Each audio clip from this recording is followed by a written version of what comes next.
Well, good afternoon, everyone, and welcome. My name is James Christian Blockwood. I'm the President and CEO of the National Academy of Public Administration. And on behalf of the Academy, I'm delighted to have you with us today, whether in person or joining us virtually online. I think this topic, extreme weather, is really important and appropriate, especially when yesterday was nice, sunny, 70, 80-degree weather, and today is obviously rainy, snowy, and different. I want to start by thanking all of those who are here joining us, but importantly, recognize the supporters of the Extreme Weather Resilience Hub. The Hub is an important evolution in the Academy's work. It brings together practitioners, researchers, and partners to help governments move from reactive responses to more proactive adaptation and resilience strategies. The Academy's mission has always been to help government work better for everyone. And as a congressionally chartered organization that's nonpartisan, we provide independent insight, practical analysis, and we're a trusted space for dialogue.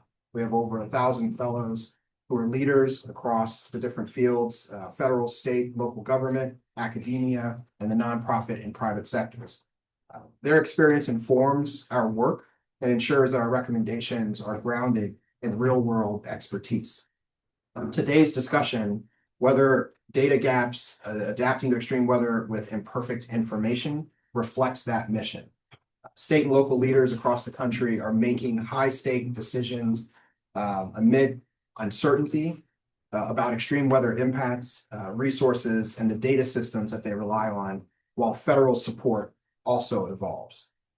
Events like this bring together our partners across different sectors, including the Impact Project and the Federation of American Scientists, to foster shared learning, honest discussion, and practical solutions. So again, I just want to thank all of our staff at the Academy that really helped to put this together. All of our hub members, we've been at this for some time and wouldn't be where we are without you. Obviously, our fellows who are contributing, many of our speakers that we'll have here today, and importantly, all of you for joining, particularly with the weather like this for those who are in person, but also to those online. So we're glad you're here, and I'll now turn things over to Amanda Mullan, who leads our Extreme Weather Resilience Hub, to start the discussion. So. Thanks, Christian. Thank you all for bringing the weather today. It was very jarring to look out and see snow falling in March when yesterday was 85 degrees and sunny. So thank you all for coming, and thank you for everybody joining us online. We truly appreciate it. I'm the Director of Strategic Initiatives, as James Christian mentioned, but I'm also the coordinator of our Extreme Weather Resilience Hub, and I'm really excited to have this conversation today, weathering data gaps. So with that, I will introduce our first fireside chat, André, the Executive Director of the Impact Project.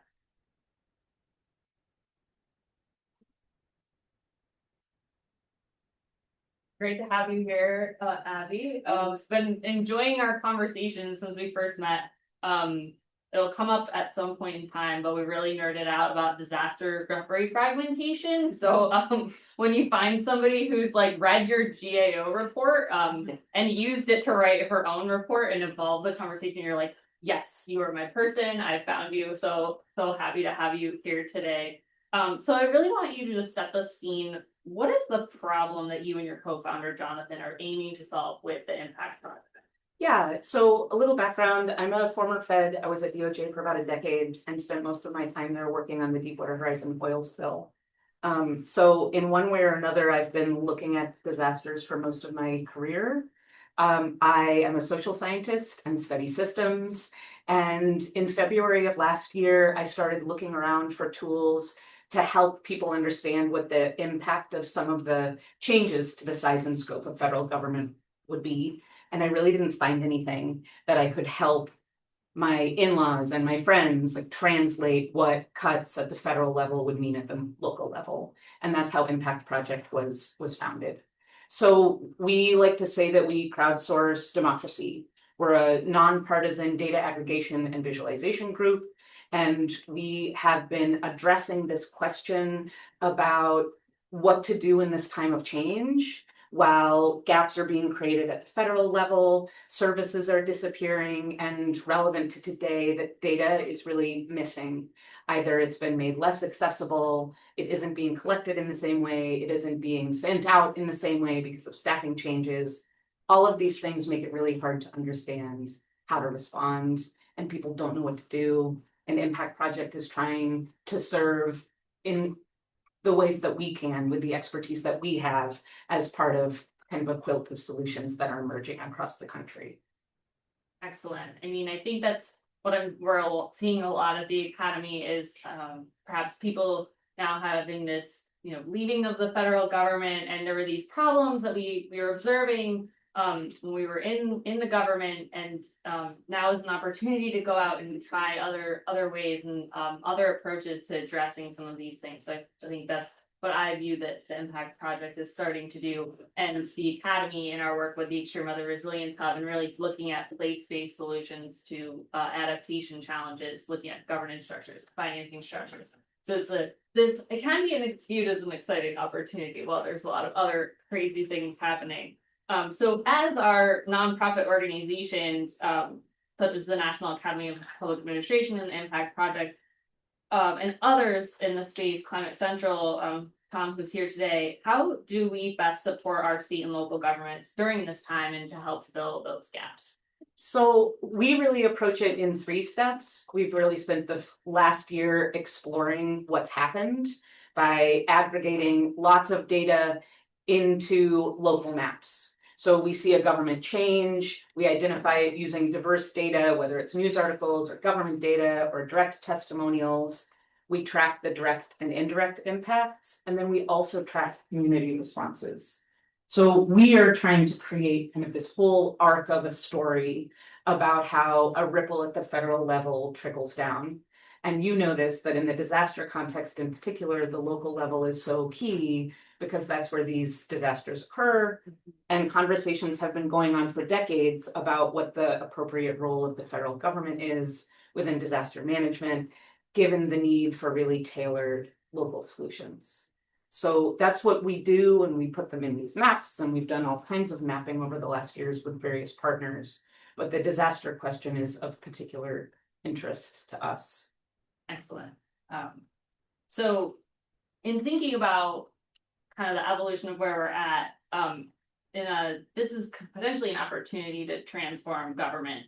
And we know, because we've had this conversation, the federal approach to disaster recovery is over 30 different agencies, and there's frameworks for how those things come together and work. But when you have such a complicated system, and local governments and their capacities very, very much vary, wading through that complicated system, it's just really, really hard for people. And we know that the system that we had was not achieving meaningful results, maybe the best results. And we're seeing like long tails of disaster recovery. We're still hearing stories, places like Houston, where blue tarps, like as routes. I mean, just really, really, and we're struggling. We're seeing more and more of these natural disasters, cascading effects, and blue sky events even. So the system is not designed to handle like what it's facing in the 21st century. So when it comes time to reimagine the role of the federal government, which I think is what we have an opportunity to do, what do you think it should look like? And I know that's a really big question. Now that I say it out loud, all these people. So I think a few things are important. I think first we have an opportunity to really ground our understanding of what has been working and what hasn't been working at the local level and at the community level, either using tools that we built or tools that folks across the country are trying to build, collecting stories. We know that there's disparate recovery, right? We know some of the reasons why, some of the broad trends socioeconomically. Poverty is related to poor disaster outcome, rurality is related to poor disaster outcome, but that doesn't tell us what the experience is on the ground. So step 1 is thinking more about explicit interaction between localities and the federal system, and ways that flexibility can be built in to federal regulations so that when money flows down to communities, those communities can decide how to use it in a way that works for them. The fragmentation that you talk about is so profound. There are simple, low-hanging things that I think would garner bipartisan support, like a single application across agencies to recover from individual aid resources. And more easily available translation services for people to call into. So there's some kind of easy wins that if we're thinking about reimagining and rebuilding in the future, that's great. But this question of cross-scale communication is the real opportunity here that I think we have to begin to match communities who've been through this before with communities who are going to go through it for the first time in the coming years, and match across scales of government, from local to state to federal. And I know our panelists will talk some more about this. But those would be my two things: really investing in local responses and local buy-in, and simplifying at the federal level, including putting power in a single place at the federal level. Absolutely. And I think a lot of the work that we've talked about in the academy, in my prior role in GAO, those recommendations were definitely captured. The idea of just simplifying, thinking about the customer experience when applying for disaster recovery, and the idea that you have to apply to small business administration before you're able to access certain FEMA funds. I mean, that just kind of breaks your brain a little bit. And so can we just think about like you just lost everything, or you're trying to recover from a disaster, and think about what that person needs. But then also thinking about what do the states need in terms of support from the federal government? How do they want to work with FEMA or whatever agency we're talking about? So I think there's more work to do on that, and I know we need to get over our panel, so I'll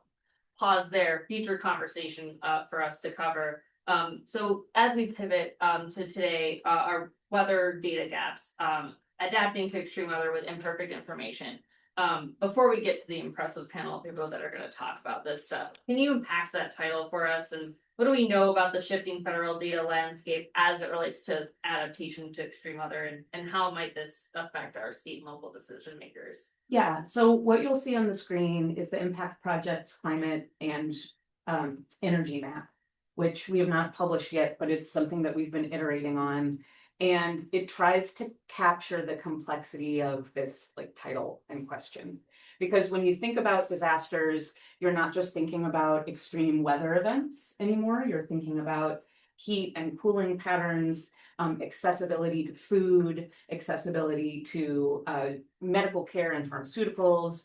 And what we've done here is begin to try to layer some of that data. So each dot you see on the map is a change that we've observed in the energy or environmental sector since the beginning of last year, overlaid with socioeconomic data and environmental data. And when you look at it all at one time, it is admittedly just too much to take in. But what it allows you to do is get really granular. So you can go to your hometown and look at what the heat patterns have been like over the last decade, what has been defunded in your neighborhood, and which neighborhoods based on socioeconomic, racial, or other socioeconomic profiles might be most at risk. So what we know from the work we've done so far is that the scale and scope of change and the impact on the disaster sector in particular is pretty profound. And it's for these three reasons, these three lenses. Is one, our environmental data tells us that extreme weather is continuing to change. Like that's just not even something that we need to get into or prove in this room, right? And that the programmatic changes that we're seeing touch every agency that's responsible for federal disaster management. And when you layer that on top of pre-existing vulnerabilities at the local level, folks in local government are going to be seeing less resiliency and less capacity to bounce back, right, from these events. So I'm just going to summarize, if my clicker, yep. I'm just going to summarize one aspect of data that's important to understand the change, because I know the panel's going to get into data sets.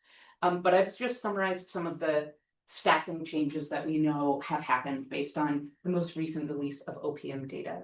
So looking just at the first three, which I think are the most directly related to disasters, we see a 12% decrease in FEMA, and we know more is coming, 20% decrease at NOAA, and a 24% decrease among NASA's research programs. I've included EPA, HHS, and USDA because all of those programs really interlink in a profound way with disaster vulnerability and resiliency. So we're seeing those changes.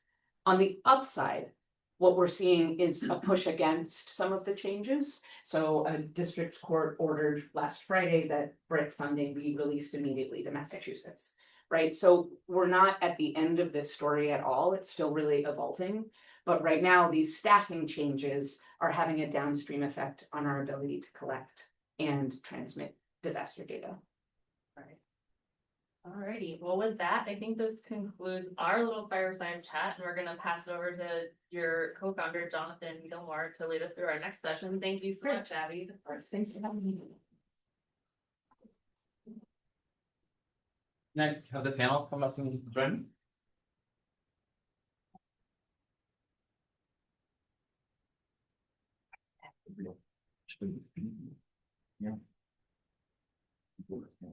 Hi all. It's so lovely to be here with you. I'm Jonathan Gilmour. I'm Abby's co-founder at the Impact Project and also co-founder of the Public Environmental Data Partners, which is an organization that's working to preserve federal environmental data and stand up in federal environmental tools. I'm so thrilled to be moderating this incredible panel of some friends and collaborators in this space. And I also want to give a special shout out to a guest in the audience. My mother is here. I think this is the first time that you're seeing me speak at something, so that's special. I'd love to do some quick intros. And if you want to pick us off. I'm at Safford, and I lead the climate and environment portfolio at the Federation of Scientists, which is a PC base. We're just around the corner. 501c3 that's been working for more than 80 years to bridge the gaps between scientists and policymakers with really an eye towards driving impact on some of society's most complex challenges. And my previous positions for coming to FAS was working at the Biden White House Climate Office, where I was the Director of Transportation and Resilience.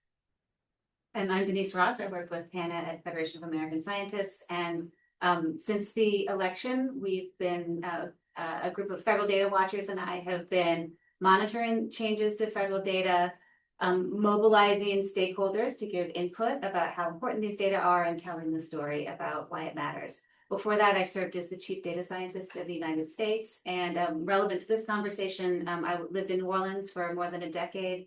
That time was punctuated by Hurricane Katrina. And so I was democratizing data before the storm and then really using data to track for more equitable recovery efforts. And hi everybody, I'm Tom Liberto. I'm the media director of Climate Central. I'm a meteorologist and climate scientist by training. I'm part of the 20% of NOAA. Previously, if you don't know Climate Central, we're a nonpartisan, non-policy organization who tries to provide a lot of materials to allow for additional conversation on climate change, making it relevant to people, no matter where they are. And previously to this, I was the climate scientist at climate.gov for a while. I also helped communicate a lot of climate material from NOAA, and I also helped organize the main public outreach space when the United States went to the big UN climate conferences at COPs. So excited to be here. Thanks so much. Denice, to kick us off, you've been monitoring the federal data space. How would you describe the current status of federal data infrastructure? There's been a lot of churn, and if you follow data and the federal space at all, it's hard to keep track of what's happening. But there are three patterns that we've seen, so I'll just lay those out quickly. The first was right after those day one executive orders, and we saw a lot of data get taken down, and that got a lot of media attention. And that was primarily to remove data that were not aligned with administration priorities. So you saw data about DEI, gender identity, and climate get pulled down during that period. And then most recently, we've also seen the termination of some data sets that might reflect poorly on the outcomes of administration policies. For example, USDA's food security supplement was pulled down just a few months before millions of Americans were due to lose access to food stamps. And or the greenhouse gas reporting program is in the process of being terminated just as deregulation starts to take hold.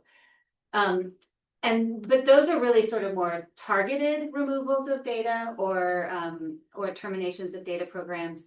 And what's going to have a much longer impact and harder to recover from is just the collateral damage from the loss of all the staff. that Abby showed earlier on the slide. And it's that collateral damage that's, for example, hitting the pregnancy risk assessment monitoring system. That's the only way that we understand infant and maternal mortality in the country. And although technically the data are still being collected by states, the office that in the CDC that used to compile that data has no staff anymore. And so if somebody wants to understand infant and maternal mortality, they have to go to every individual state now and ask for the data. Another example that's related to disasters of just this collateral damage is a data set called HICO. I won't even try to figure out what that acronym means, but it was a digital go bag for the nation's emergency managers at the state and local level. And what DHS did with HICO Open was they compiled all of these disparate data sets across federal agencies. Data on things like where might there be hazards that would harm people if a disaster happens. So where are the concentrated animal feeding operations, for example, that could release toxins into the environment, or where are the nuclear facilities and whatnot. So there's things that could go wrong, the locations of those. There's the places where vulnerable people might be. So that would be nursing homes, hospitals, childcare centers, and whatnot. And then where are the assets? So where are the hospitals? Where are the resources that if there is a disaster that, a first responder would need to know where those resources are. This collection of 300 data sets that DHS packaged up and, made into this digital go bag for especially lower capacity communities, including Abby was talking about how rural communities are disproportionately affected when a disaster happens. They don't necessarily have a person who has access to all of this data. So this really reduced barriers to accessing the data. And in New Orleans, for example, the city used the Highfield Open data when Taylor Swift was coming to town, and when the Super Bowl was happening, and when a hurricane's happening, because you have all these people from outside coming, and if anything happens, it's not going to just conform itself to the city boundaries, right? So that's where federal government data is really powerful, is when you need to span across jurisdictions and have standard information so that you can respond as needed. So that's where we are. So it's collateral damage is the big story going forward. And really quickly, I've heard this number 3,000 data sets bandied about. Do you want to describe what you're seeing there? So 3,000 data sets removed is a line that has been said a number of times. Yeah, it's not based in reality. Mm-hmm. So the actual terminations and losses of numbers in maybe the dozens.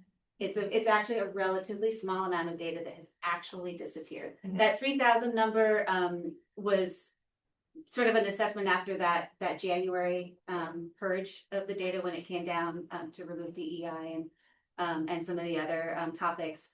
And you can't use data.gov. You can't use the number of data sets in data.gov as a proxy for how many actual data sets there are. It's just an unreliable metric. Yeah. And so we have been tracking it. It's really, there's not that many that have officially been terminated.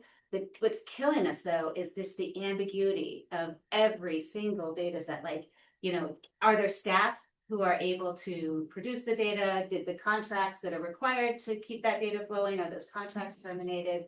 Are the scientific advisory committees that usually help keep the data relevant and modern collection practices, are those scientific advisory committees running? And then also, like, is the red tape, what we're seeing is a lot of additional red tape where contracts need to get approved, for example, by this, personally approved by the secretary.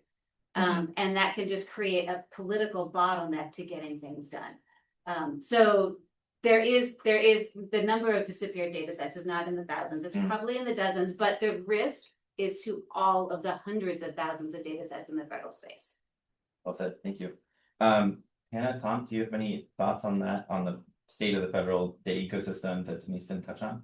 I think I would just build on Denise's point that it's easy to focus on like the raw data asset itself, but that's sort of like focusing in a mineral supply chain on the raw ore, and really can't think of just that, but it's thinking about the data, the one data asset itself. It's thinking about the other data asset that might feed into, let's say, like a weather monitoring model. And it's thinking about the people, the engineers who build the interface by which the public are able to access and get useful information from that data. And then the experts who are able to explain, like a doctor, what does this insight tell you? So it's really the whole package that we need to focus on rather than like the number of data sets that have been terminated.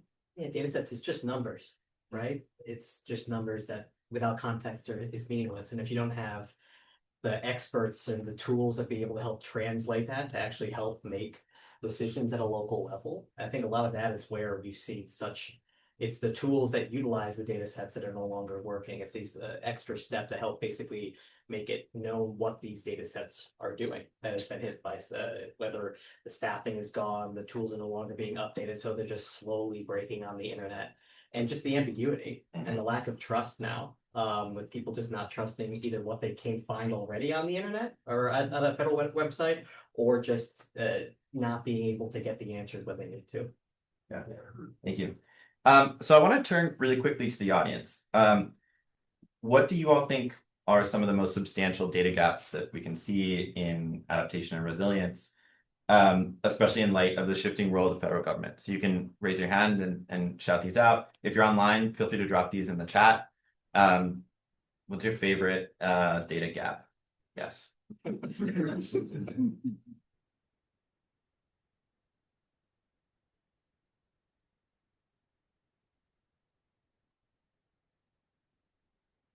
And we do have one online. Okay, yeah. That is related to floodplain data. Okay. It did not expand, but as a formal COPA manager, I know there's a lot of gaps there. Yeah, great.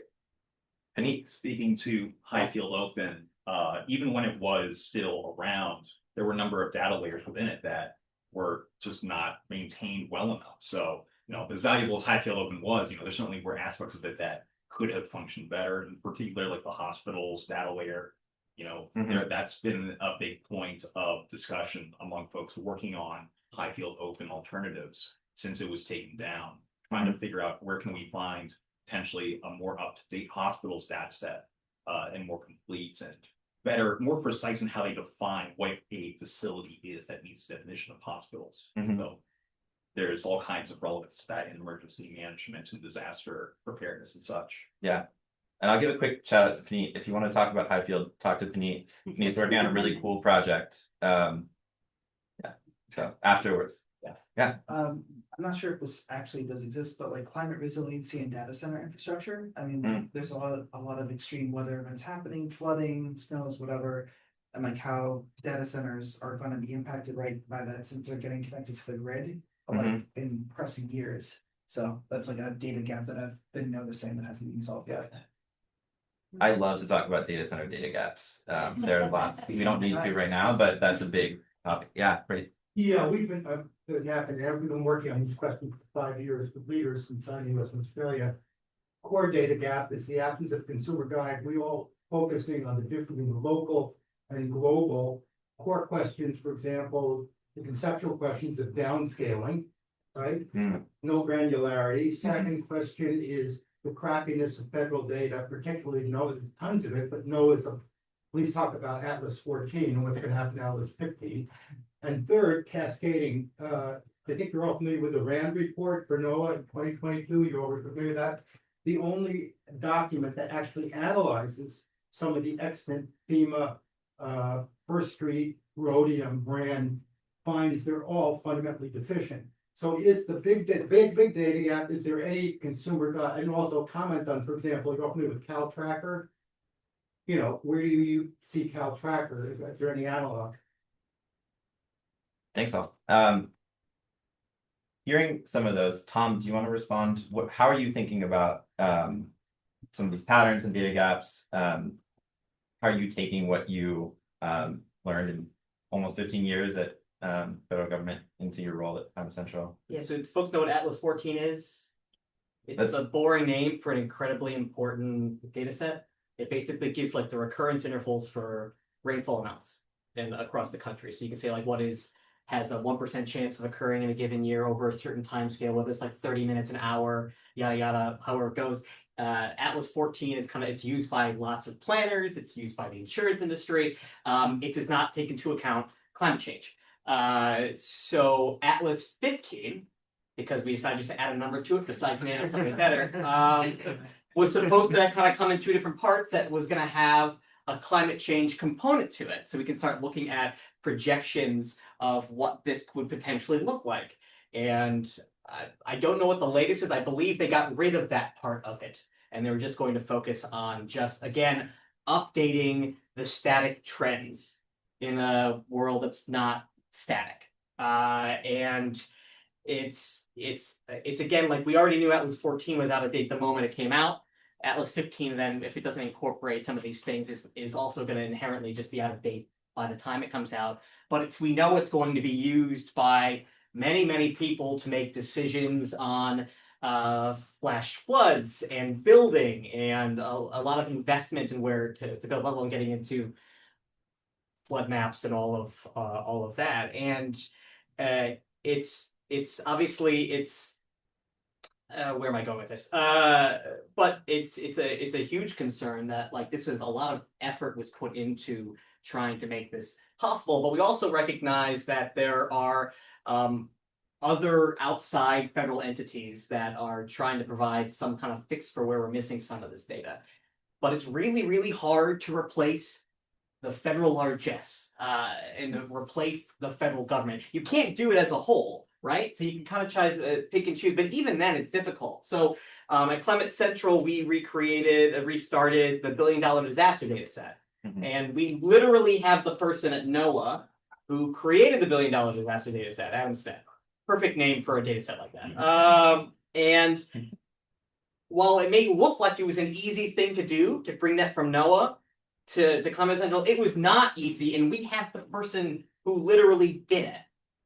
Because there's a difference between developing a data set when you're a part of the federal government and making connections and to forming these sort of data agreements than when you're outside the government as an NGO where I work now at Climate Central. But the difference there, is that after it got canceled, it's probably been one of the most common things that's been asked of me by folks, whether you're working like state level, local level, but also across private sector, desperately looking for this sort of information. So the cool thing, the good thing is that there are some trying to replace some of these really important data sets, but it's impossible to replace everything that's lost. And it's not necessarily the totality of just replacing a specific data set. It's like that next step that's really going to try and make these, as I mentioned earlier, to put any of this sort of information in perspective, so it's actually usable for people to make decisions. There's so many things I want to pull on there, and Denice, it looks like you have something to say, but I just want to note, like, this static data sets in a world that's not static, huge. How do we deal with that? What data assets can be maintained outside of the federal government versus not? Denice, I'd love to hear what you have to say, and I have a question for you. Yeah, I mean, correct me if I'm wrong, but if the federal data stopped flowing, would you be able to keep up the $1 billion disaster? No. So it's sort of a derivative product. It's a derivative product that Yeah. also utilizes some private sector data. Right. There's like 16 or 17 data sets that go into that. So you have if any one of those streams disappears, then you're not gonna have as good of a data set.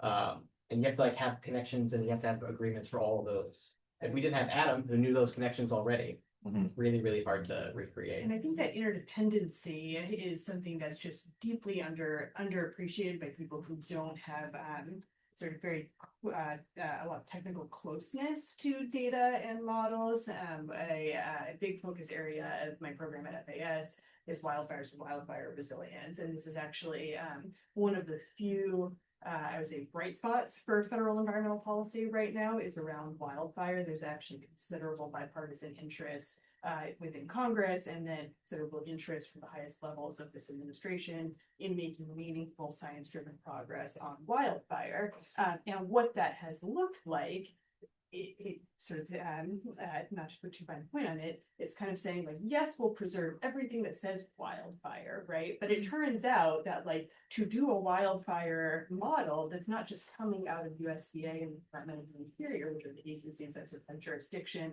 over federal lands and wildfire, there's a lot of dependencies on satellite data that's collected by NASA and NOAA, and there's, so you can't sort of pull out too many pieces of the Jenga tower that aren't explicitly branded wildfire and expect your whole wildfire enterprise to stand up while you pull everything out from underneath it. That's been a lot of the education that my program has been trying to do with folks, appropriators in the Hill.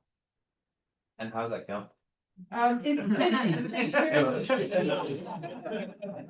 mean, I think you've seen that it's going reasonably well, Yeah. and that there's been a lot of, you know, sort of this initial push, like Denice emphasized, to take a lot of things away. You saw the president's budget push for very significant cuts, and then you've seen Congress and increasingly now leaders in the executive branch come back and be like, shit, you know, pieces out of the Jenga tower, you can put some of them back, and with your findings that you can put some of them back, yes, we can't put all of them back. I think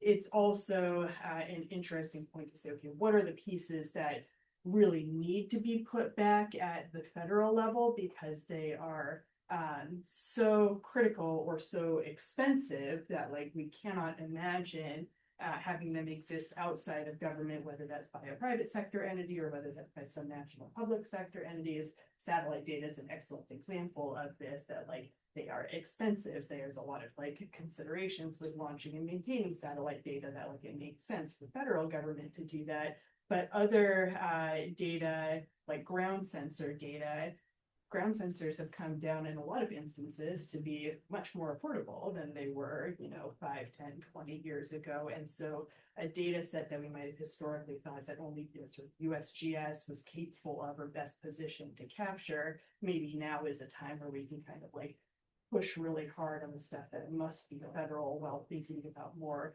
creative, durable, resilient, and like polycentric ways to fill data gaps that either were there before or now have become more prevalent. I love that. Data sets that must be federal.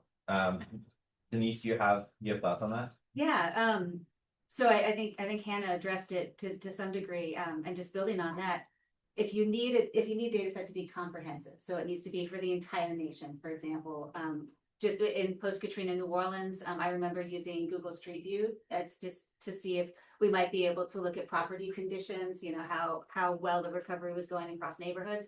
And I quickly realized that the imagery data for the Garden District in the French Quarter was up to date, but for New Orleans East and, you know, across the river was not up to date. So there was a data quality and recency disparity because it didn't make commercial sense. And so the government, you know, sort of transcends that and is supposed to be serving all of the people. There's also the scale issue with you know, the satellites and whatnot. And then when you need continuity across time and space, that's a great role for the federal government. And including if you need standards that can really be enforced. You know, you think about, like, for example, crime data. The FBI sets the crime data standards, and that creates continuity across places and across time so that you can see, like, is the murder rate going up or down, and how do we compare to a different jurisdiction? So there's certainly, I think of the federal government as a primary data producer. Like there's a role it has as a primary data producer, and that's what Climate Central can't really reproduce. Although you're talking about some of the lower cost sensors might be able to do some primary data collection to fill the gap. And you know, and then I think about that last mile of turning data into action, and how the federal government, and I say this as, you know, with great love for my colleagues in federal government, we're not that good at that last mile, and frankly we can't make data downscale and hyper relevant to every single community. But you know, so I think like the $1 billion disaster data set might be living its best life over several decades, like as long as the primary data people, because you all are so good at that last mile of communication. Yeah, and we can do things that, as anyone, again, I love working for the government. It's a lot faster to make decisions about things that we can do with billions that we couldn't necessarily have done when we were at NOAA. What does that look like? What sorts of? So we're working on things like breaking it down by state. We're hoping to be able to the end of the summer get out not just $1 billion, we have to change the name of it to $100 million disasters to break it down even further and lower so we can get a better sense of the type of disasters that we've seen to give a little bit more understanding for it. I feel like folks don't understand how expensive severe weather is, but they're just a little bit over $1 billion or a little bit below $1 billion. So expanding it can give you a lot better sense of just the trends that we're seeing across the country. And the funny thing with $1 billion disasters is it's not necessarily a climate change data set but it's a human data set, I always say, because like the reason why we see trends in that is not just because of climate change, although it does have an influence. It's because of humans, though, making decisions about where to build and how to build. So being able to do that and increase the interactivity on the tool itself, and then our ability to then work with folks who want to get a little bit more deeper involved in it. It's a little bit easier to make the relationships work outside the U.S. government. Yeah. So we have a moment of disruption, which is also an opportunity to sort of rethink how our data systems should look. Anna, you've recently launched a thing. You want to talk about this? Sure. Thanks for the invitation. So at FAS, we last month launched what we're calling our new Center for Regulatory Ingenuity. And this is fundamentally a center that is serving as a thought leader and a network hub of people, institutions, communities that are thinking about how do we match the tools that we have. How do we do a better job at creating tools that are well designed to solve the policy challenges that we are facing. And climate is a prime example of where we have a lot of the tools that federal government has at its disposal aren't necessarily the tools that are best adapted to tackling climate change. I'll give a couple of examples. One near and dear to me when I was working on transportation in the White House, and there's sort of a whole kind of interlocking fabric of regulatory standards that governs transportation. One of them was fuel economy standards, is how many miles that you get to the gallon, right? And this was passed back in the 1970s when there was an oil shock and it was good for the country's security and it was good for consumers' wallets to make sure that cars got some level of that good miles to the gallon. Well, now you have an increasing percentage of the vehicle fleet that's electric, and so they get essentially infinite miles to the gallon because there's no gallon, and so you have to divide by zero problem. And yet the way that the statute is written is such that fuel economy standards need to apply to the entire vehicle fleet, even when EVs are part of them. And so you end up having regulators doing a lot of kind of funky things to like work around that problem. Another great example is the Clean Air Act, which we've just seen that be playing out in the national policy conversation of the endangerment finding. Was the Clean Air Act designed to govern climate change and greenhouse gas emissions? Are those a public health threat or are they not? And that statute doesn't fundamentally address that because, again, it was developed in the 1970s before we widely recognized climate change as a threat and greenhouse gas emissions as sort of the scientific driver of that threat phenomenon that they are. And so I say this is sort of from a regulatory side of things, but really you can't decouple regulation, policy, data, like all of these things inform each other. And no matter how supportive you are or aren't of decisions that are being made down the road, like clearly we are at the precipice of a new era for climate progress and for climate governance. And so that is, and it's created a lot of collateral damage. Collateral damage, Tom, right over there. But it's also created some opportunities to again think about like what's the role of government, what needs to be the role of government in driving forward on complex challenges like climate. What are the tools that it needs to have, whether those are regulatory tools, data tools, or financial tools, and how do we create those in ways that are fit for purpose, and also then think about how we bring external players that have increasingly powerful technological and financial capabilities to the table in ways that are highly synergistic. Denice, Tom, do you have anything I'll just add, one thing that I think is, anyone who cares about data is realizing that if you use data or depend on data, that you can no longer just sort of sit on the sidelines, that anyone who's using data or benefiting from data also, should be advocating for its continued flow and how to improve it. Yeah. You know, and I know you all got, in NOAA, like with the tools with $1 billion disaster data, so you probably got a lot of feedback about how to improve that. A lot of feedback. Yeah. And those feedback loops have not been working for us. And there's a real opportunity. I mean, the Evidence Act that President Trump signed in his first term explicitly says that federal data stewards should be finding out from the public about how data sets can be improved and what the value of these data sets is. So there's 2 projects that I'm working on with Federation of American Scientists. One is essentialdata.us. And that's a collection of 1-sentence love letters to specific federal data sets. And what we do there is we center the person who benefits rather than the person who's using the data, because we really need to change the narrative about how researchers will be harmed if these data disappear, because every corner of American society will be harmed if these data disappear in ways that we can't even imagine. And then the other project that I'm working on that I would love for you to sign up for our newsletter is dataindex.us, and there we're monitoring changes to federal data. It's harder with many of the climate and environmental data sets because they aren't subject to the Paperwork Reduction Act, so there's less required public notice and comment. But we're keeping an eye on it, and we are building the stakeholders' capacity to give feedback to the federal government. When you do that, when you reply to a Federal Register notice, for example, your comments about how important these data are end up in the official public record, and then can be used, for example, to find standing with litigation. And as we think about rebuilding the federal data infrastructure, that documentation of what was lost and also what was needed is a really great starting place for us. So, so I definitely encourage you to sign up for our newsletter and just keep your ear to the ground when there's policy windows that are relevant to our colleagues inside of federal government who are still stewarding these data sets. I think as a burgeoning data scientist, I just would go find data and figure that, it was always coming from the federal government, is always reliable, is always going to be there. And clearly that is not true. And so I so appreciate the advocacy you're doing to engage with the process. I think it's so important.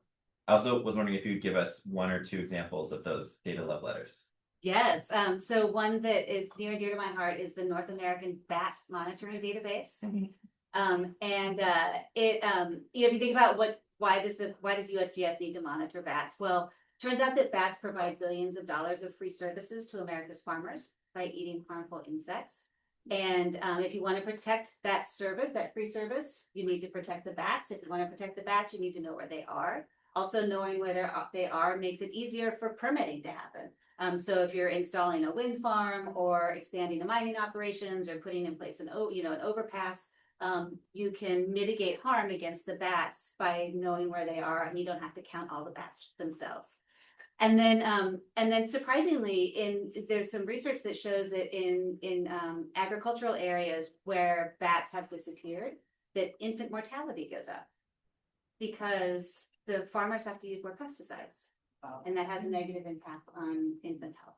So there's so many consequences of disappearing data that we can't even be aware of. Another one that I'll give is if we think about the role of federal data. A few years ago, I got an email from, I think it was Instacart, telling me that the peanut butter in my pantry might have salmonella because it was recalled. And the reason I was able to get that email is because the Consumer Product Safety Commission has a data set on product recalls. And they have an open API so that online grocery stores can just tap into it. And then they know I bought the peanut butter and they know it's been recalled. So they just send me an email. So it, helped me prevent possibly getting salmonella. If I could just pick up on that theme, I'm not as well versed in sort of every single data set to have the love letters to them. I need to start to write my own federal data and love letters. But what the point that you made and that you're illustrating and going data sets is that I think a key sort of flip that we have the opportunity to make is this next era of policy, whether it's focused on climate or not, is just positioning the government and policy as highly attuned and highly responsive to like the lived experiences and needs of people in their lives. And that's been really challenging to do in climate world, where climate change often sort of it's so greenhouse gas emissions are invisible and climate feels like a long time horizon phenomenon. It's harder to decouple sort of climate impacts writ large from the weather that people are manifesting day to day on the ground. Climate Central is a great asset in this, but like we need more of that. Something that sticks with me that I heard the guy who is behind Nature is Nonpartisan mention a little bit ago, and is that back, I want to say it was like the early 90s, something like this, like somewhere in the neighborhood of 70% of Americans like self-described as environmentalists, and that number has fallen precipitously since then, because a lot of both the sort of predominant environmental challenges that we're focused on tackling and the ways that those solutions show up in people's day-to-day lives are just a little more separate, right? So when it's talking about pollution that's spewing into your waterway or into the air around you, like you see that, you can physically like experience how it's impacting you, and you can see the benefit that government is delivering when it comes in and helps clean it up, versus climate as this sort of more abstract thing. And as our sort of government has grown and become more sophisticated and professionalized, it's been pulled further away from the lived experiences of people in the day-to-day. So it's the same thing that you're talking about, Denise's positioning data, not just as like a thing that underpins research, but a thing that underpins people's day-to-day lives. Policy, not just as a thing that's created in a vacuum to like fill the time of people who live in DC, but that has a material impact on making your lives better or worse. Yeah, but I think back to that data set, in my head, I'm thinking about how many different parts of the US government are involved in this data set. And it's like NOAA, NASA, you can imagine EPA, HHS, the DOI, right? There's so many different aspects, and it's very easy within the US government, especially when it comes to data, to silo yourself and not have the communication across, let alone outside the US government, just within the US government. So if we're thinking about, and that was never solved, believe me, it wasn't solved. Even before now, but like if we're thinking about reinventing or improving upon, like that's such a key component. Is just even having these groups talk to each other and co-develop tools as well as working outside the US government too. Then it also reduces the number of times I find out that someone else is making the exact same tool or data set, just at a different agency, happen too much. And you're like, well, why are we duplicating efforts? So breaking down the silos, having more communication is one step to be able to like make these data sets and collaborations as good as they possibly could. Also, it makes it much clearer for people outside the US government to be able to work with you when they don't feel like they have to figure out who to talk to. They're just talking to you all at once. And so for the communication outside the government, before the panel, we were talking about how one of the things we've lost is not just access to data, but also data explainers, collateral damage, Tom. And so what do we do about that? We've lost so much expertise within the government. Now we are seeing people land in great places to be able to continue to communicate, but this is clearly a problem for all of us. Yeah, I mean, that's what I did for a long time in the US government. I was a climate spokesperson for NOAA. I used to help out with the monthly climate, like every month that we used to put those out. Those don't happen anymore. We're trying to replicate that outside, and we've seen this pop up in a lot of different places. Climate Central has done some. Federal American Science is doing a lot of really great work and trying to like fill these gaps, as well as just kind of working together as a whole. But it's really difficult to be able to know everything, because I'm not at NOAA anymore. I don't know exactly what's going on when they're making these choices. My area of expertise was on El Nino and La Nina. I forecasted that for like a decade and a half. And we could have an El Nino this summer. And the hype train on El Nino goes bonkers every single time it happens. And one way we tamped that down was by writing the ENSO blog, which somehow people liked. That no longer exists anymore. Oh. And I'm already seeing the hype train go crazy with those sorts of things. But like it's that level of conversation that's missed. And it's gonna, if that communication isn't happening from the US government, it's not like it just disappears. It will be filled. Mhm. A journalist is not just going to be like, well, I'm not going to write that article. They'll find somebody to give them a quote. So it's certainly a problem, and a concern. And honestly, last summer, we had some really horrible weather disasters, but it could have been a lot worse. We didn't have a single hurricane make landfall last summer, and last hurricane season. And we already even saw what happened horribly in Texas.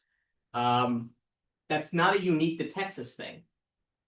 It just happened to happen in Texas. There are places where we can see extreme rainfall events like that cause massive flash flooding all across the country. And that wasn't necessarily a data problem in the sense where there was just a communications breakdown. Is there the staff, is that built up to make it? All you need is one break in that communications chain and someone doesn't get alerted to there being an issue. And that's like a major concern I have as we move forward, because that's not something that's easily as replaceable as by a third party outside the government. That's kind of the goal of the government, to kind of start that chain and to develop that sort of thing. And that's incredibly hard to replace. Yeah, I completely agree with that. And from my perspective, in order to enable people like Tom and Climate Central, those primary data need to keep flowing. So whatever we can do to protect the core, protect the funding for data, protect the staff and the contracts, and make it clear why these data matter to the American people. But I also have, what we've also seen is this ambiguity around, like, a data set might technically still exist, but it's harder to get access to. Or even high-filled open disappearing, even in its full, with all the imperfections that it had. And I think the communities that are going to be harmed the most are those with the lowest technical capacity. Because one of the roles of the federal government is to fill those gaps so that every county doesn't need, a team of GIS experts, for example. That the federal government fills the gaps where there is a capacity need. And that's where I think civil society can really play an important role in bridging some of the data gaps, and groups like Climate Central and others, filling the gap while the federal government is sort of stepping back. But that's an opportunity for innovation. And then hopefully what we can see is some of that innovation come back into the federal government when the feds are ready. Something I'd like to ask of all of you is what sorts of innovations could we imagine filling the gap right now? And then what could we imagine the role of the federal government being to better serve local and state as we confront weather and climate disasters and try to increase adaptation and resilience going forward? So what are sort of the gap fillers, and what to start off, and then how could we reimagine a better federal government? Understanding that what we're seeing is institutional failure on a huge level. And so is it new governance structures? Is it new institutions? That comes with risks, but clearly what we had wasn't working perfectly. I'm happy to start. I think there is a lot of external to government innovation and capacity that carried forward in the modeling space. And this was already a question when I was in the White House in the previous administration, was how do you integrate third-party models and model outputs into federal decision-making and sort of have the federal government not be the ball player on the field, but more of the umpire, and so develop like appropriate tests, methodologies, certification standards, and kind of do like select quality control, to Denise's point, still being a primary data supplier, but increasingly as the sort of cost of compute comes down, that sophistication exists outside of government. Like a good example of this that we saw in the transportation space was around different charging standards for electric vehicles. And so there was this actually quite interesting switch where federal government had put a bet on an older charging standard. It was like a one that wasn't used by Tesla. Then Tesla open sourced their charging standard and actually it was a much better specification than the sort of like the other one. And so rather than trying to take that in-house, government worked with a sort of third-party independent arbiter to come up with a framework whereby like that open source charging standard was going to be vetted on a continuous basis, and in so doing have chargers that were using that charging standard be eligible for federal funding. There was starting to be talk about how you could do this for flood risk modeling, which is another area where the gaps are just tremendous and federal government is playing catch up. Private sector can come in and fill that as long as you have an arbiter to ensure quality control. I love that example, and I have a very different example of an opportunity that I think we have for innovation and increased resilience. And I think we saw it in action during the first year of COVID, where the COVID tracking project and Hopkins and others stepped in to start harvesting data about COVID rates directly from local, state and local governments. And there was a lot of manual work in that, but they did that for a solid year until the CDC sort of picked the ball back up and started was able to collect the data from local public health institutions. And I think there's anytime you collect data from the state and local level and sort of roll it up to the feds, there's an opportunity to build in to harvest that data closer to the source, to maybe make it more relevant to, you know, improving performance at the local level. And also, like, it's so liberating to be able to have to collect data and not have to have it be perfect. Like, you don't have to worry about going to testify before Congress about why your crime data, you know, had to be revised between this quarter and that quarter. And so there is opportunity for innovation there. We're seeing it with the real-time crime index that Jeff Asher's published. He has a monthly crime estimate that's like imperfect, but it's monthly. And it complements the annual FBI data, but does not replace it. And you could imagine the same thing with air quality data, you know, bat data. Like anytime you're harvesting, you know, you're rolling it up, there's an opportunity for some intermediary. And the key there is how to identify the best sort of owner of that work, so that you're taking advantage of existing networks and resources. So it's just a marginal sort of, you know, additional thing that they're taking on. And maybe the feds take it back over, or maybe it does live its best life in this new home. Right now, in my opinion, there's kind of this quiet revolution happening with weather modeling. That with machine learning, I'm not going to call it AI because it's kind of meaningless in the sense it's machine learning, that we're seeing play out, where we have these weather models that are incredibly computationally expensive, incredibly complicated.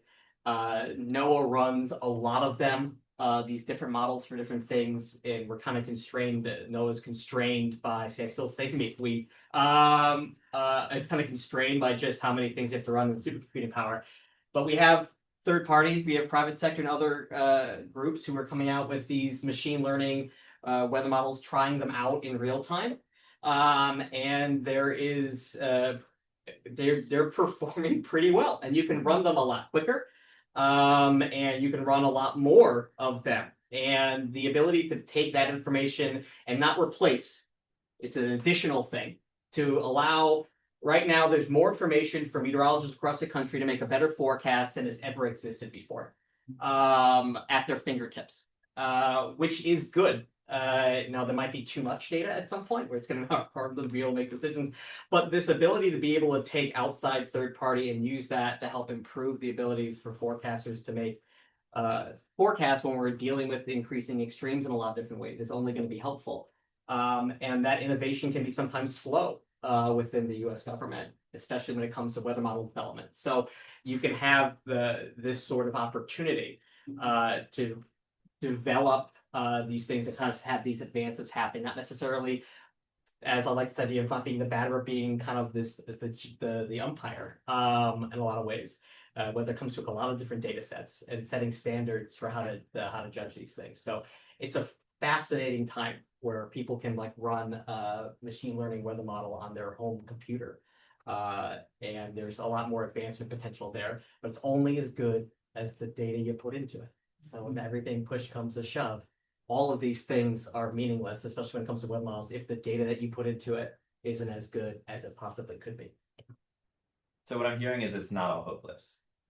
We've got some innovation happening. This disruption is a chance for reimagining outside of the system, potentially within the system as well, and increased engagement with the data systems, with the regulatory processes. This has been excellent. I have one last question, and then I'm going to open it up for some audience questions. So one question that I've gotten a ton this past year, and that I imagine a lot of you have gotten, is where can I find X data set? How do you answer that question? Not a trick question. Like, it's so difficult right now. Let's say that there's a little bit of ambiguity, that it's potentially something like the $1 billion disaster data set. That one's easier now, but how do you answer that question? People come to you. Brandy. Most of the time, the data are still there. Mhm. The translation layer coming out of the administration is less science-based Mhm. than it used to be. But if you can go directly to the source, it's usually there. Mhm. And then I do sleep better at night because the Data Rescue Project is organizing data that have been backed up. Mhm. So there are other copies, of these data that exist. But the most important thing is that it keeps flowing. Yeah. And one thing I just want to add, one thing that everyone can do is just we need to really cite our sources. What often happens is that, like, even a group like Climate Central, right, might consume all of this federal data, and it's a Climate Central product, rather than, giving credit where credit is due all along the supply chain. Right. I mean, there are federal rules for $1 billion. They had to label it. It's not the same outside the federal government. Yeah. So transparency is super important. Yeah.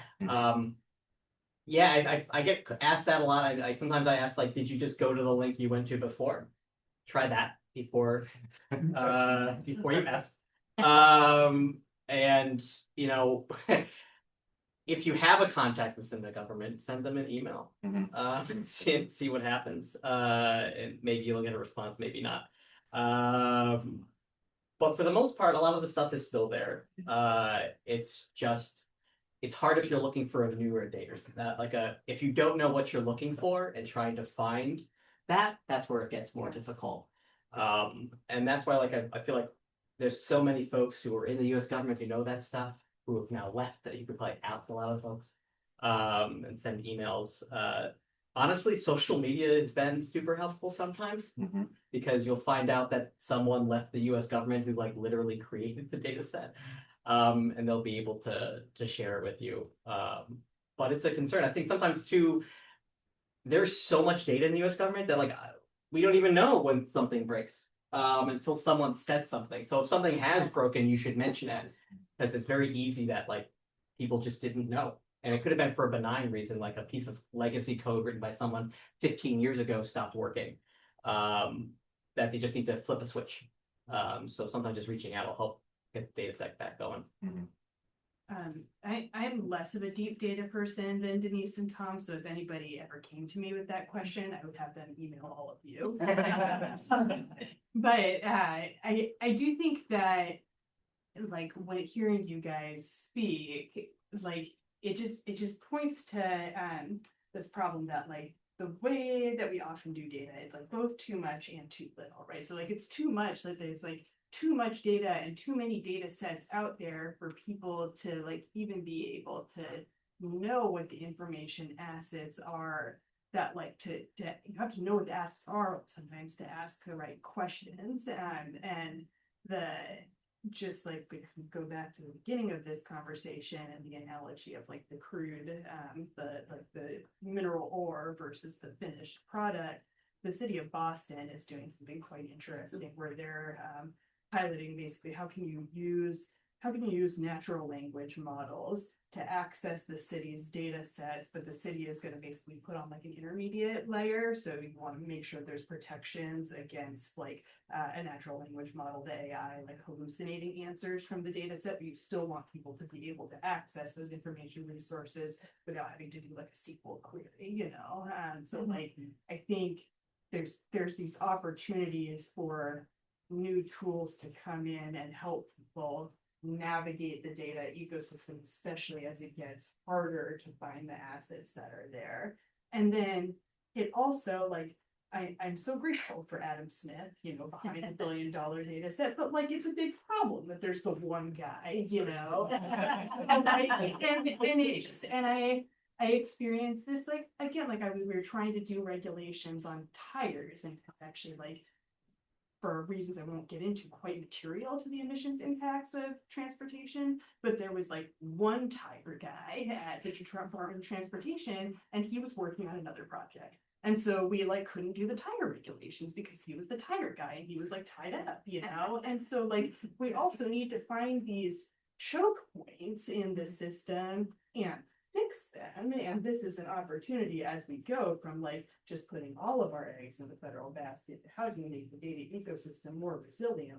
God, maybe more than one tire guy, maybe more than one Adam Smith. Amazing.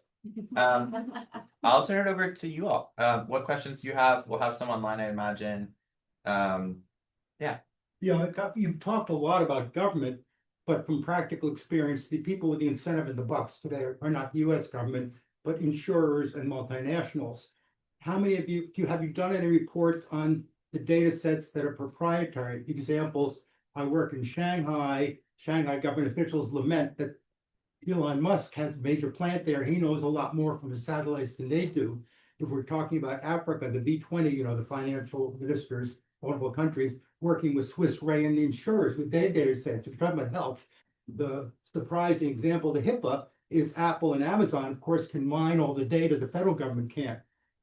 Who of you have done a analysis of the data sets that are being developed proprietary and are not accessible to us? Is there that analysis? Where do we find it? I think you're not going to be able to do a single analysis. Like that's quite a large question.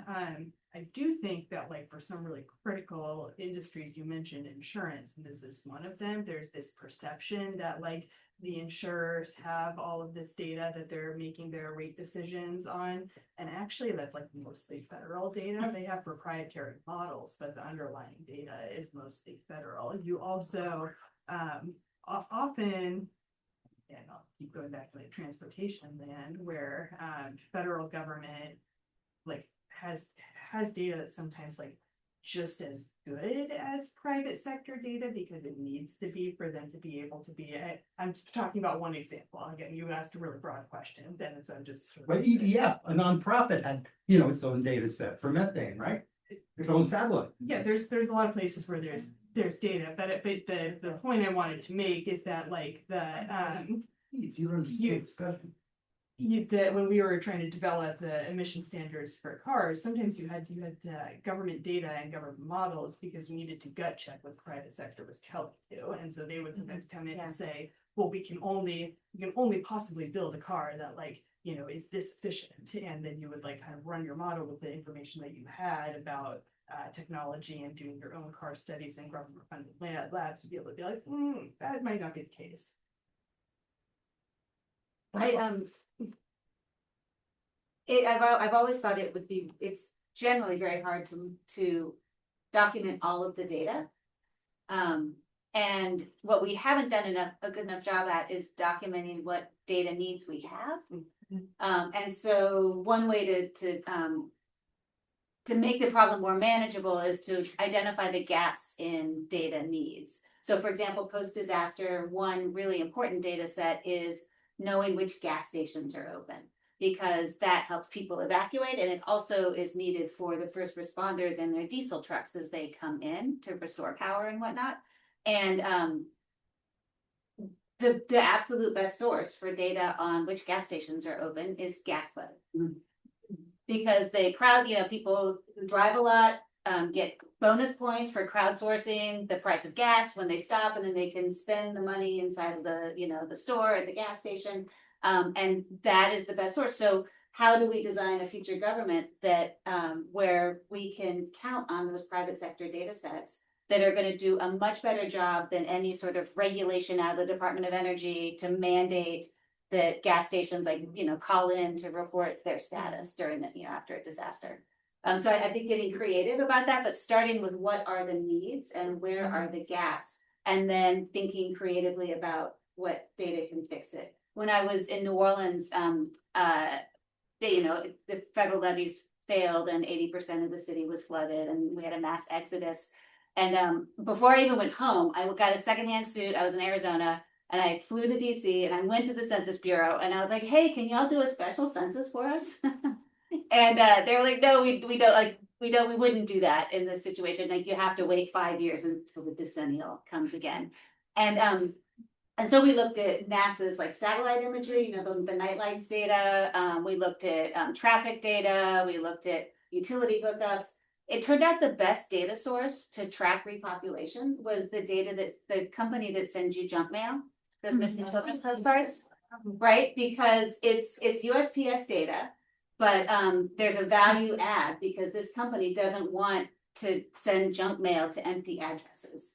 And so that company, and their business model doesn't have any reason to archive their data, but someone at this company put on a shelf the data from the month before Katrina. They said, somebody might need this. And so like 3 years after the storm, when our population was going like this and the census population estimates were really underestimating our population, which had huge impact on the recovery because it made it look like our crime rate was super high, right? Because that's the denominator. And so we got this junk mail data and we had the pre-Katrina and the post-Katrina data. And so we could republish that at the block level, percent recovery by block. And even the police chief used it as the denominator for his crime rates for a little while until the decennial kicked in finally. But and it turned out that junk mail data was used also across communities around the United States as we were coming out of a housing crisis of 2008. Because they needed to know like what's the depopulation and then the repopulation looking like, and that was the best proxy. I think we have one online and then here. Sure. So there are a lot of improvements in the public and private weather infrastructure with regards to utilizing AI, data, research, etc. But how do we better transfer those improvements to those who need it the most for decision making? They're like we were talking about choke points and whatnot. Any comments on that? It's that last mile. Yeah. And it's when push comes to shove with extreme weather that makes all the difference. You can have the best possible forecast from the US government. You can have the best possible forecast from a private company that you contract out to. But if that does not get communicated to the right people, who then communicate it to the people on the ground, if the network on the ground isn't good enough to be able to communicate that risk to people, if you have a horrible flooding event happening over a holiday weekend in a area with poor cell phone reception, the best forecast, it doesn't mean anything. There are certain things that you can't throw data at in the end. And it's the sweat equity of human work, of forming the relationships with the people and knowing who the trusted community members are that you have to reach. It's not necessarily just the local decision makers. It could be the local pastor at the church that where people go to. Similar things with extreme heat. When a heat wave is coming, it's not enough just to be able to reach out to your local decision makers in those communities. You have relationships with faith-based communities who might have those churches serve as cooling centers. And there are some aspects of understanding like where it can help you with data, understanding where those groups are to communicate to. But there's a lot of work that goes into forming those personal relationships that is not something that you can just replace or start with on day one. And it's one thing with the reduction in staff at NOAA and other places is that, yes, if you hire someone back into that role, that's good. It's better than no person in that role. But the person who left that role had been doing it for 20 years and had already formed. He knew everybody that in that community. He knew their kids' names. She might have known like they were the same little league team of their kids. You can't replace that in one day. But when it comes to especially extreme weather, it's in the end, that's the biggest difference. Oftentimes, I think back to the different data sets. The trust issue is super scary with the loss of trust between the U.S. government and the people who have to eventually make the decisions. Where I know plenty of cases like you guys know the Waffle House Index, Oh, yeah. right? If Waffle House closes, then I'll evacuate, regardless of how many people tell you things, right? So it's those trusted community sources that in the end might or be the final thing that helps people make a choice to get themselves out of harm's way. I do want to mention one thing about the impact map that I really love is the impact in specific communities about these losses. And what Tom is talking about is not someone in DC who knows the children's names, right? It's like some fed in some community. And what we could do a much better job at is that place-based approach where we center the community rather than the org chart of the federal government. Hi, Emily Pitts from the Congressional Research Service. Thanks for having this today. I cover weather and NOAA broadly, but going a little bit outside the bounds of my portfolio, this sounds like a new iteration of like the big data problem. And we are just in a new era of, even before this disruption, before all the changes in the Trump administration, I'm sure some of these conversations were happening. And so what things were moving forward at that time that you guys are hoping will keep happening at the federal level? Were there pieces of legislation that you're hoping will spin up again? What do you guys hope will be coming down the pike, at least from the Congress, let's say? I'll mention one thing, and that was the Evidence Act. I touched on this briefly, and the phase 2 guidance for chief data officers and the fact that the requirement that they create data inventories and that they proactively reach out to stakeholders to understand the value of the data and how it could be improved. But there's so much room for improvement there beyond just the Federal Register. And I think we're starting to see glimpses in HHS, for example, and the innovative approaches their chief data officer is taking. Even DHS, when Highfield Open was canceled, they did this sort of like desperate SOS to get the nation's emergency managers to tell them how important Highfield was to them. But I think I think there needs to be a reinvention of how we engage in public participation and get community input on data sets. And one thing that could really be helpful is thinking about the notice and comment requirements that the Paperwork Reduction Act has, spreading that to all data, even if it's not collected through a form or a survey, so that there is an explicit requirement to give notice and comment, opportunity for comment, but making those opportunities for comment something more sort of authentic than that awkward, Federal Register notice process. I think we may have time for one more. Yeah, go ahead. One thing that concerns me the most, I think, is like the disruption of like translation services for extreme weather events, like English to Spanish or any other language in particular areas. Has there been a noticeable disruption in that area? And if so, I guess like how can like state governments or other partners like help to fill in that gap? We weren't doing a good job of it before, especially at NOAA. There was efforts at the end of the Biden administration to finally start to better translate.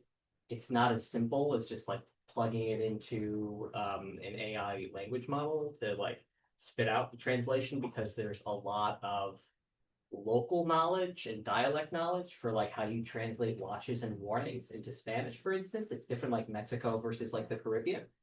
You really need to have people on the ground. So NOAA was doing a lot of work. It's honestly volunteer work with people within NOAA who were Spanish speakers in these places to help kind of change that. That work is still ongoing because it is so vitally important. But the hope is to not only just do it for Spanish, but translate the Vietnamese, which is kind of a huge Vietnamese community along the Gulf Coast, for instance. That work is at least, it's still ongoing, but it's slow. And it's always been, at least at NOAA, I'm gonna speak for other orgs, it's always been a problem of resource and money for it. It takes money to do it correctly. And it's always been something hard to find, is like that extra money for the translation services to communicate those, all the watches, because it's a bit more nuanced than you'd imagine just for taking a language and translating it. Wonderful. I'd like to thank our panelists. Thank you so much.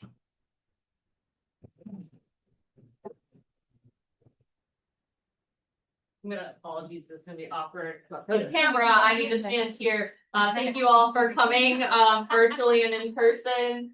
This has been a great, conversation. I really do think that this is the start of a conversation, so, hopefully you all stay, plugged into the Impact Project as well as the Extreme Weather Resilience Hub through the National Academy of Public Administration. We'd like to all, invite you to join us for, a networking session if you're able to stay in our lobby out there. We have some refreshments and we'll continue the conversation, but great to see everybody who braved the snow that is now over and it looks like it might be sunny even. So thanks again. Thank you to all of our panelists and Abby and Jonathan for helping us with this event.